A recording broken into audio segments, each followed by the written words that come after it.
Hello, this is Janet Michael. In addition to hosting The Valley Today each weekday at noon on the River 95.3, I also produce podcasts, and I'm excited to introduce you to a new podcast series in partnership with Lord Fairfax Community College. Having provided higher education and career training for the past half-century, LFCC is tightly interwoven into the fabric of the Northern Shenandoah Valley and Piedmont regions. Join me every week for conversations with current and former students to hear their funny and inspiring stories as we learn about their journey to higher education, the role that LFCC has played, where they are now, and where they plan to go.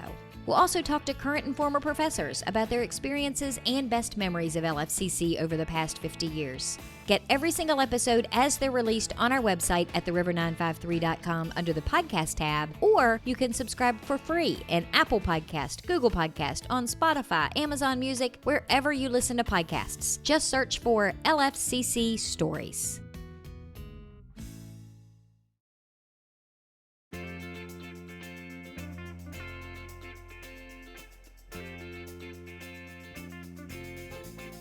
Hello and welcome to The Valley Today. I am your host, Janet Michael. Happy Wednesday as you are listening to the show today. That means it is The Valley Business Today.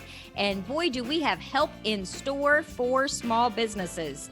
I am on the Zoom screen today with Rachel Fogg. She is the Public Information Officer for People, Inc.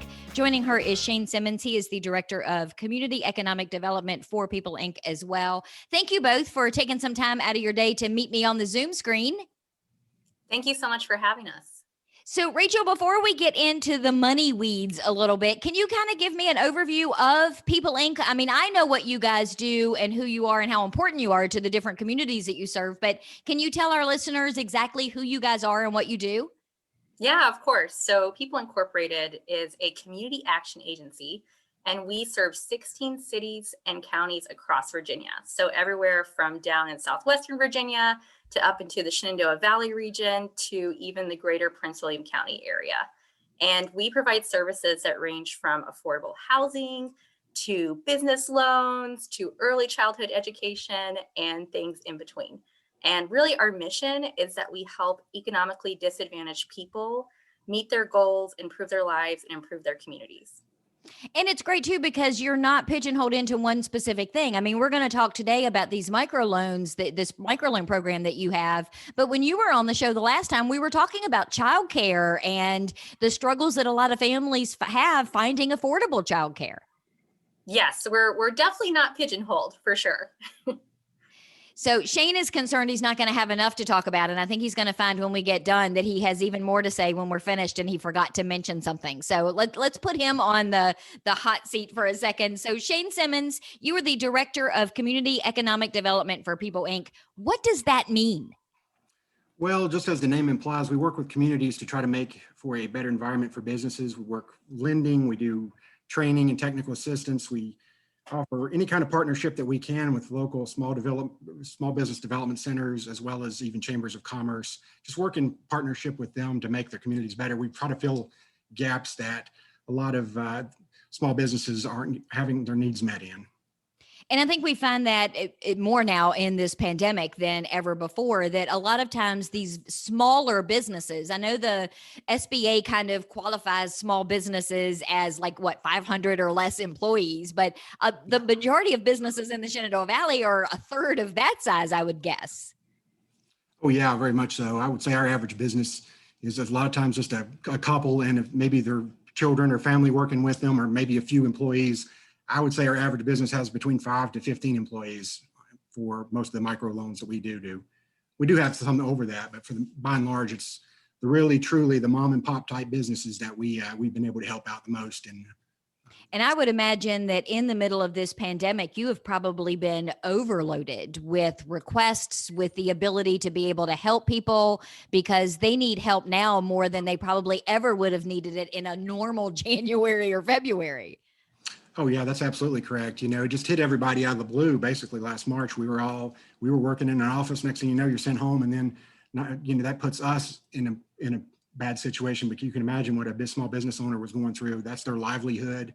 It raises the stakes for them even more. I mean, at least for us, thankfully, we didn't skip a paycheck. But you can imagine if your whole livelihood, even if the food you put on your table is dependent upon your business running. We heard from a lot of concerned people, and we were really desperate to help them. And this microloan program, Rachel had sent me the press release about it. It's not even the first time that you've done this. I mean, we're going to talk about the program that's open right now, but you had this program in 2020. So you've been at this for a while in this particular way. Yeah, absolutely. We started in March of last year. It was part of the CARES Act. The Small Business Administration, or SBA, agreed to make 6 months of payments for our existing clients and also on any new loans that we made up until September 27th of 2020. So it made the principal and interest tax-free, did not add to your gross income or anything. It was just, it sounded too good to be true, honestly, even for myself. I mean, have you ever heard of anybody making all your payments for you and there's no consequences to you? I had to see it to believe it. Even me and my lenders, we kept having little meetings together. Yeah, I read it. Did you read that the right way? We just kept circling back around and thinking, well, we're going to trust that this is the way it works. And fortunately, it ended up being even better than we thought it would be, to be honest. We probably would have done more business if we didn't have a mental block ourselves thinking, gosh, I just can't believe, can we get sued over this? Well, and it's funny because, yeah, I mean, and I know it's not really a good analogy, but it's like you see those stories on the news where somebody has a layaway at Walmart or Target and they come in to make a payment and find out somebody has paid it off for them and they don't know who that person is, but they get to take all their stuff home and they don't have to finish paying on it. It's kind of the same thing, but for business. It was, at the end of the first month, we had numerous clients would call back, did they make that payment? They would verify that actually happened. So it was a great thing. And we ended up doing a lot. I think we did 56 total last year, and hopefully we'll do even more this go around. But we really were able to help a lot of people. And it's beyond that number. It's not just a number. It's when you talk to that person and you see you help their business get by in some of the worst circumstances any of us have ever lived through. It really means a lot. A lot of these small businesses just wouldn't be here without the SBA's program. And I'm just proud to be a part of it. So explain the program. How does it work? Well, it's a microloan program, and it's what we're involved with. Now, the SBA has several different, but specific to People Incorporated Financial Services, we do the microloan program, and those are loans as small as $500 up to $50,000, and you can use them for various purposes: working capital, inventory, supplies, to buy furniture, fixtures, machinery, equipment. Only a couple of restrictions are you can't purchase real estate with it, and you can't do it specifically for debt consolidation. But what we saw by and large was a lot of people used it for working capital. They needed to have something to fill those gaps. And even a lot of these businesses prior to this CARES Act, you have landscaping, that type of thing that are somewhat seasonal. They have to find a way to manage those gaps when they're not getting the money. And so it's really been helpful to be able to do working capital because a lot of your traditional banks won't do that type of loan. I'm an old traditional banker myself. I worked in that for over 15 years. And I remember there was certain restrictions that we just weren't able to do. And fortunately, that's where these microloans come in to make a big help. So when somebody has one of these loans, you were talking about the different kinds of businesses. I would imagine that you're right. A lot of them needed inventory. A lot of them, restaurants in particular, are now suddenly going from coming in, sitting down and eating to carry out. And now they've got to buy all of these other things that they wouldn't have normally had to get in a regular business year. Those are the kinds of things that the loans would cover. Exactly. And we saw a huge increase in restaurants and that type of thing. Exactly. They converted the entire way that they do business. They had to change. Even the signage and everything like that, that's an expense that has to be paid out of pocket. That's not just provided for most people. And so they had to, like you said, for the curbside service, they had to upgrade. There were a lot of cases, online ability to take orders and that type of thing, the menus, everything had to be changed. And all that is an expense. And so we were able to help fund some of that to help them convert for the new way of doing business for the past year. And I know from talking to a lot of business owners, I've had guests on the show from the SBA, from the Small Business Development Centers in our area. The PPP program didn't really fill all of those voids. There were a lot of businesses that either didn't qualify, some that started, too early or too near the pandemic starting to be able to qualify for a lot of that. Did you see some of those people in your last round needing some money to just cover payroll? Yeah, absolutely. And that's exactly because there was so much hype around the PPP program, everybody ran to that, but it wasn't for everybody. And that's where we were able to fill in a lot of these gaps as well. And, I think fortunately we were able to get a lot of the marketing out there to let people know we were around, but it was, it was definitely, a lot of people were left disappointed with that program, and it helped a whole lot of people. It was a great thing, but there were a few people that saw it wasn't for them. So we were able to help out a lot of those folks. So is this a situation where a business comes to you and applies for a loan anywhere from 500 to 50,000 for a particular thing, and then if approved, you make their payments, or do they come to you with a loan they've gotten from a traditional lender at a bank and say, "Look, I can't make these payments. Can you help me?" Which one of those scenarios is the most accurate description? It was the first scenario. We do the underwriting. They come, they apply, we do the check on them and run it to our committee. And once it's approved, we fund them with the check, and the SBA starts making the payments for them. So it's a pretty simple process, and it's cuts out. We're not the middleman necessarily. We're who you make your payments to, or who you would make your payments through. You're right. It does kind of sound like, are you sure that's how that works? Even as you're explaining it, I'm thinking, really? I'm trying to keep my. I've seen this happen for months now. I know it. It is just. You have 56 happy clients that can attest to the fact that this really does work. That's right. I've got character witnesses now, so that's good. Well, let's take a quick break. When we come back, can we talk a little bit about the process to apply, where people can be? Because as Rachel mentioned, you guys cover a pretty broad geographical area. So can we talk a little bit about those things in the next segment? Sure.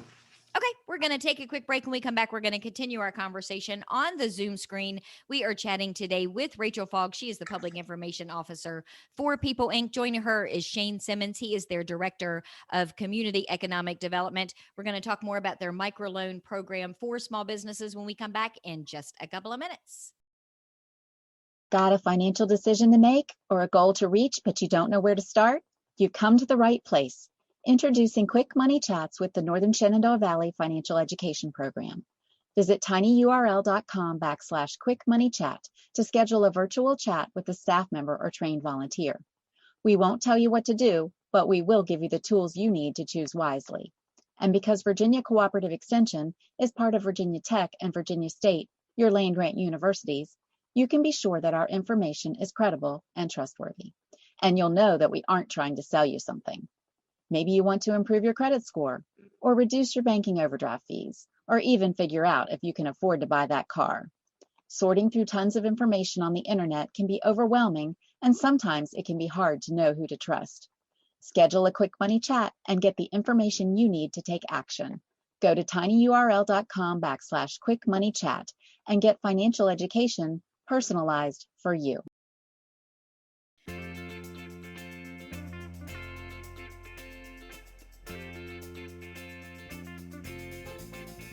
Welcome back to the Valley today. I am your host, Janet Michael. Happy Wednesday as you are listening to the show today. It is the Valley Business Today, and we are talking with People Incorporated. On the Zoom screen with me is Rachel Fogg. She is their Public Information Officer. Joining her is Shane Simmons. He is the Director of Community Economic Development. And Shane, we were talking in the last segment about this microloan program and what a lifesaver, what a life raft it really is for a lot of small businesses in our area. If somebody was listening in the first segment, they're still listening now because they want to know, well, how do I get in on this? What is the process? Is it a complicated process? Does it take a long time? We actually stripped it down for this because we had such a massive increase in volume that we've dedicated a 1-800 toll-free number. It's 1-833-437-0115, and it's dedicated solely for people interested in this program. So we have a couple of lenders dedicated to that. If for some reason they don't answer, leave a message and we'll get back with you, because it ebbs and flows. Sometimes it's easy to get through, sometimes it's not. That's just the way it goes. But we make a commitment to get back within 1 business day if you do leave a message.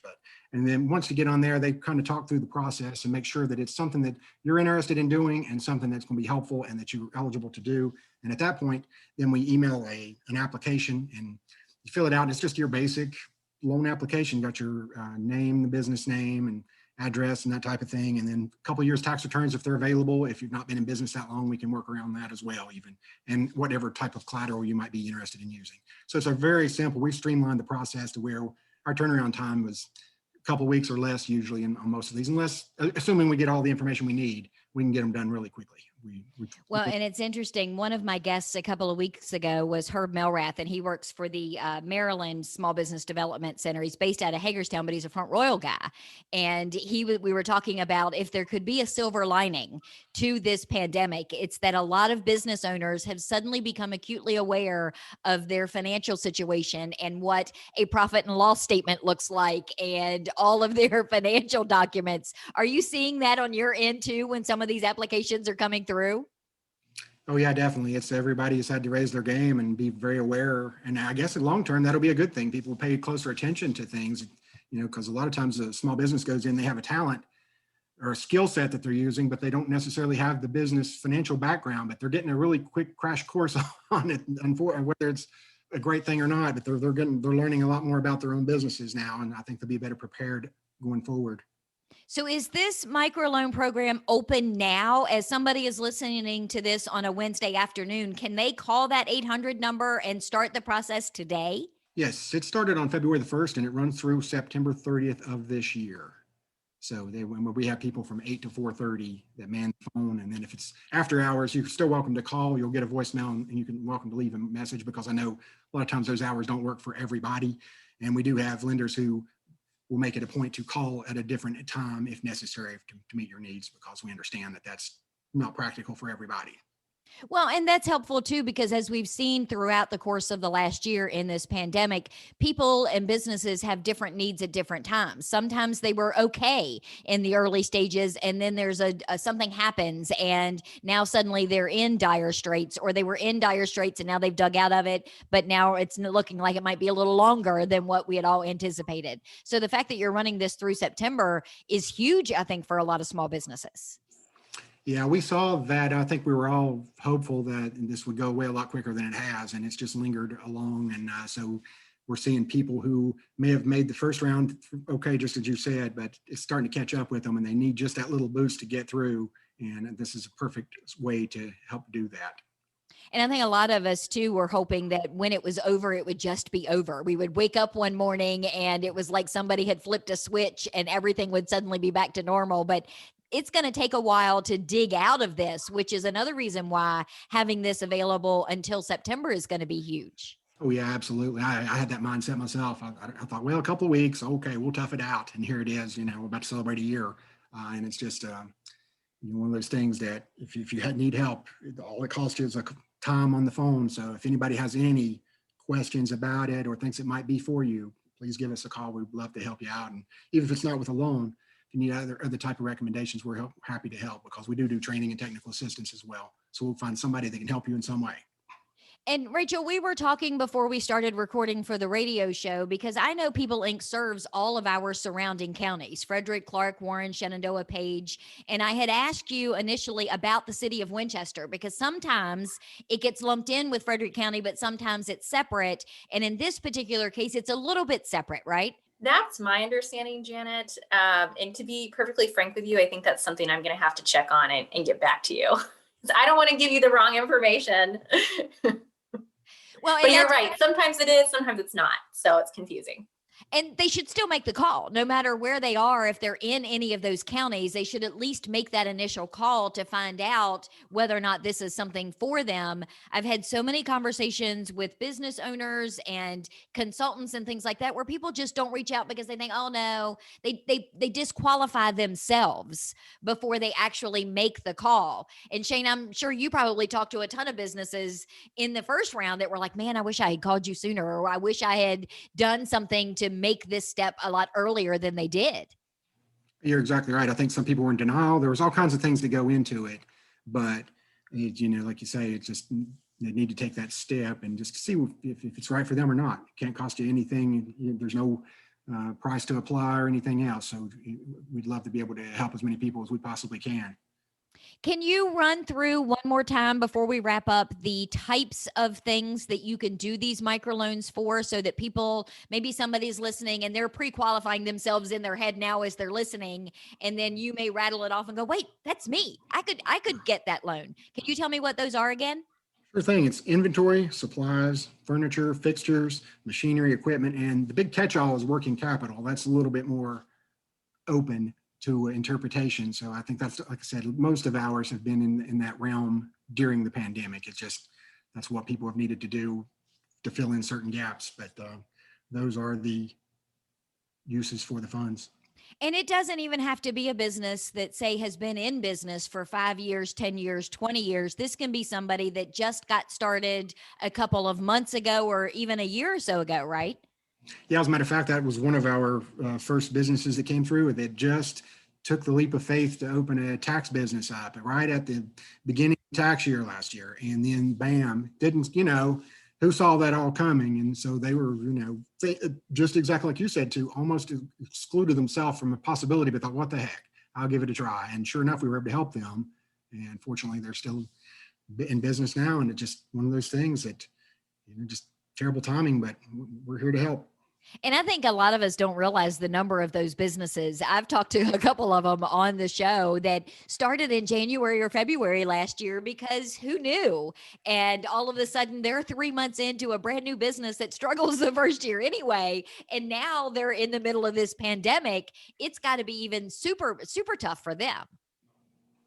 Oh, absolutely. I did it myself even. I remember when I launched a new business. It's almost like a New Year's resolution sometimes. I'm going to do this. And you come out and you commit and you plan for 2 or 3 months. I mean, it takes a long time to open almost any type of business. And then you jump out there and it's just, it was just bad luck. But so what is the 800, the toll-free number for people to call again? it is 1-833-437-0115. And Rachel, do you have information about this program on the People Inc. website? Yes, we do. We do. Yes. And that's www.peopleinc.net. Fantastic. Well, when your phones start blowing up again today, Shane, after everybody hears this on the air, you can mutter and curse me under your breath if you want. I won't have time to. I know. Too bad we can't work out some sort of thing where for everybody that calls you and says, Janet told me to call, you have to, buy me a cup of coffee, because then I'd make out like a bandit in this deal. I see you're a big fan. So yeah. Yes. Well, we are going to wrap up our conversation for the Valley Business today. We have been on the Zoom screen chatting with Rachel Fogg. She is the Public Information Officer for People Inc. Joining her is Shane Simmons. He is the Director of Community Economic Development for People Inc. I will put that toll-free number in the show notes page. So if you are driving around, don't worry, you don't have to pull over. I will have all of that in the show notes. You can just go to theriver953.com, click on the podcast tab, and it is already there. I will also put all of the bullet points that Shane sent me about what this program will include. So I hope that you can reach out and don't disqualify yourself. I'll be back tomorrow. It is Community Health Day. So I am chatting with Dr. Kofsky. He is with Valley Health, and he is coming to talk about heart disease. We're going to learn all kinds of things about heart disease tomorrow because, of course, February is American Heart Month. So meet me back here. I will have that show ready to go for you just a few minutes after noon.